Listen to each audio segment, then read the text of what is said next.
Bom, boa tarde a todos os participantes do 5º Fórum sobre Competência e Informação do Rio de Janeiro, né? Um evento que é organizado por uma rede de instituições, o FRJ, Unirio, IBICT, Fiocruz, entre outras. É um prazer imenso estar com vocês virtualmente, né? Infelizmente, nesse momento não foi possível estar presente fisicamente, gostaria muito. Agradeço muito o convite à pessoa da Mariana Zattari, do Arthur Bezerra.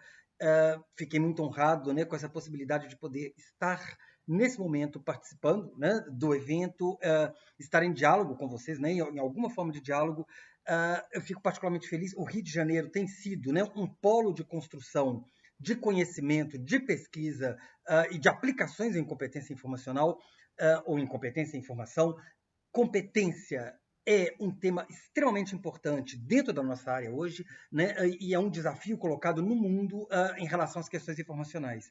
Para essa apresentação, eu vou, como uma forma de ficar um pouco mais, como maneira, né, para ficar um pouco mais dinâmico e também para os arquivos ficarem um pouco mais leves, eu vou dividir minha apresentação em 4 partes, e são 4 pequenos vídeos, então, em que eu gostaria de tratar algumas questões, não exatamente sobre uma história da competência e informação propriamente, né? Eu imagino que ao longo do evento outras apresentações e outras pesquisas serão apresentadas. Eu gostaria de primeiro localizar a discussão de competência em informação no âmbito da ciência da informação. Depois eu gostaria, então, de traçar algumas características, alguns desafios contemporâneos que estão colocados para o campo da competência e informação, que é um campo, então, né, como eu já disse, com uma importância crucial no momento contemporâneo brasileiro e mundial.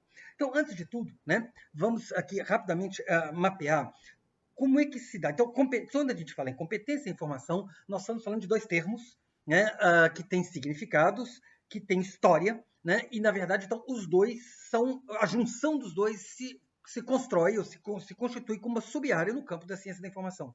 Então, na verdade, quando a gente olha a história da ciência da informação, do conceito de informação, enfim, né, a maneira como a informação foi sendo estudada desde os anos 60, que é quando a ciência da informação é criada, até os dias de hoje, existe um certo consenso, é relativamente fácil identificar 3 grandes maneiras de se estudar informação.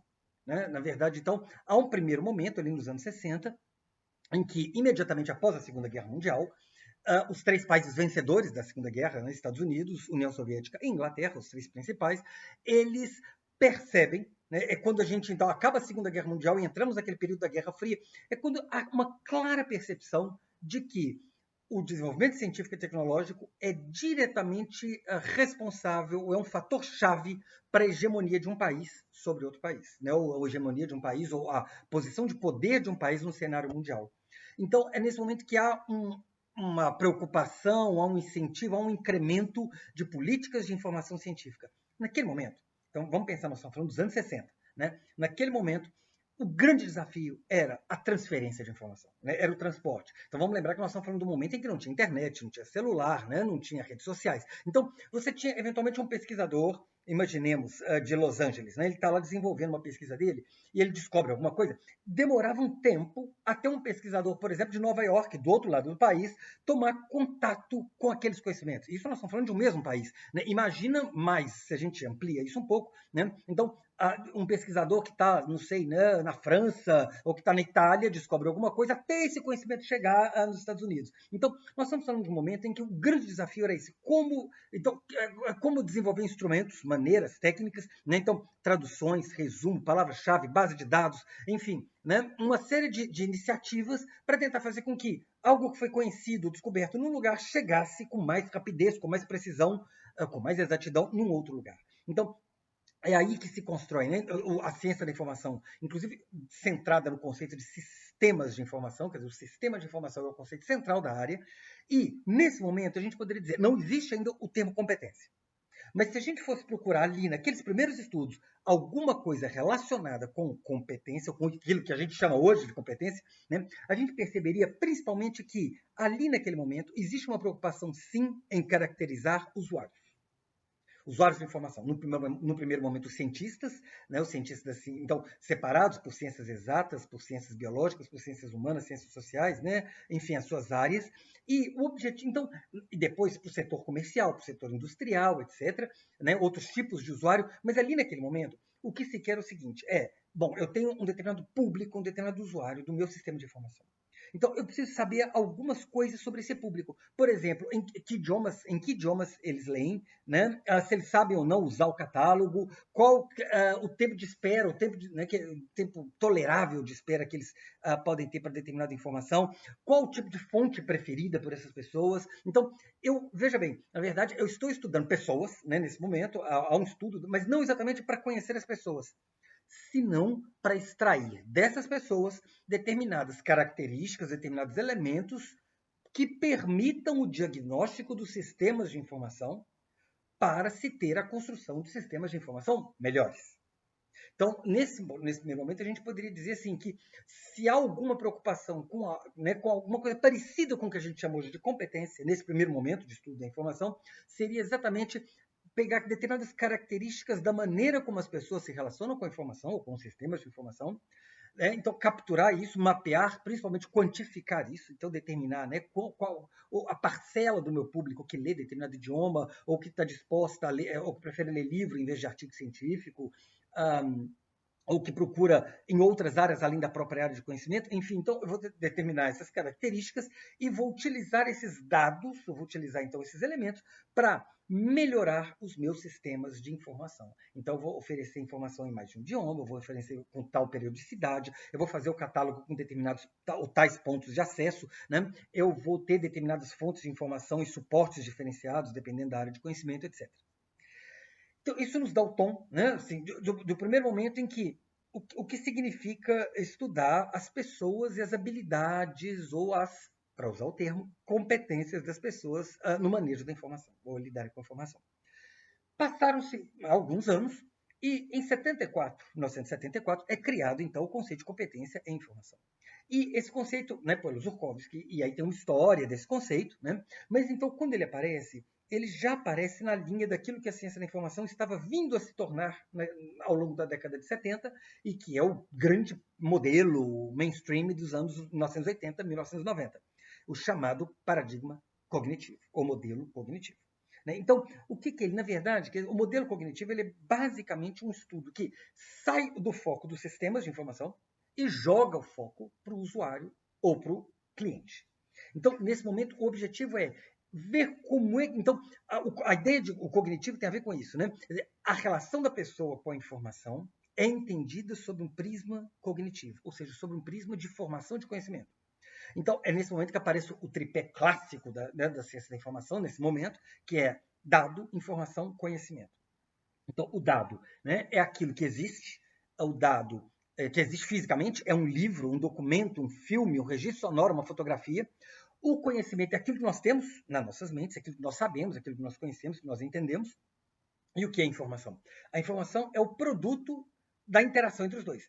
A informação é o tanto que os dados alteram o meu conhecimento, é aquilo que eu sei. Então, alguma coisa, a mesma fonte de informação, o mesmo dado, o mesmo documento, ele pode ser mais ou menos informativo, dependendo do tanto do que eu sei sobre um determinado assunto, né, da quantidade de conhecimentos que eu tenho. Tanto que aparece nesse momento, inclusive, uma fórmula matemática para definir informação em função da alteração do estado de conhecimento. Então, nesse momento, estudar informação, e particularmente aí a discussão de competência, né, estudar informação é basicamente estudar indivíduos sentindo falta de informação, portanto, tendo uma lacuna cognitiva, desenvolvendo estratégias de busca de informação para resolver essa lacuna, né? Então procurando em fontes de informação, em sistemas de informação, com determinadas maneiras de procurar determinados instrumentos, determinadas estratégias, e, uma vez encontrada a informação, utilizando os documentos, utilizar isso para a produção de conhecimento científico, para atualização, né, para a formação de opinião sobre alguma coisa, para tomada de decisão, etc. Então, se esse é o modelo, né, na verdade, a discussão de competência, quando ela nasce, então, ela nasce diretamente ligada a esse modo de compreensão das questões informacionais. A competência busca, quando ela surge, né, nos anos 70, busca medir como o indivíduo sente falta de informação, ou percebe a existência de uma lacuna, né? Então, a maior ou menor capacidade dele de identificar essa lacuna, de precisar essa lacuna, para desenvolver, então, determinadas estratégias de buscar a melhor informação, os melhores sistemas de informação para resolver essa lacuna, e, uma vez encontrando, utilizar da melhor maneira possível a informação resultante, né, ou encontrada a partir desse processo. Então, veja bem, há uma complexificação nesse momento do modelo. né? Há uma complexificação da compreensão dos processos informacionais.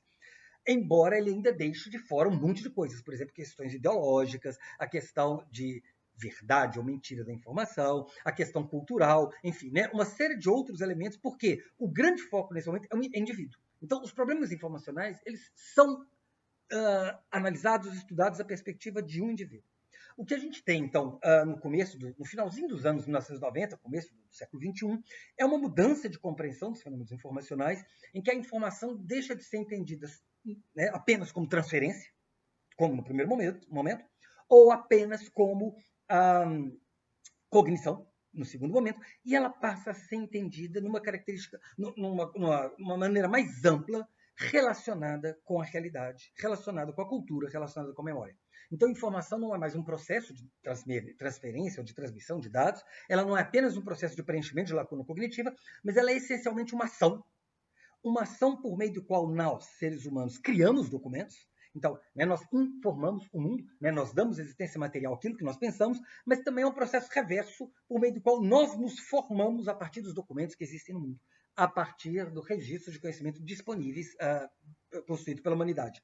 E é nesse processo, por meio do qual nós construímos a cultura ou a memória, gerando documentos, e construímos a nossa identidade com os documentos existentes, né, esse processo duplo que joga a compreensão dos fenômenos informacionais para uma dimensão cultural, social. Então, entender informação é entender o papel dos documentos na criação, tanto do coletivo, da cultura, da memória, quanto do individual, da identidade, da tomada de decisão dos indivíduos. Então, é nesse momento, então, se a gente vai falar de competência em informação, né, a gente tem, assim, em cada momento há uma problemática informacional relacionada com competência.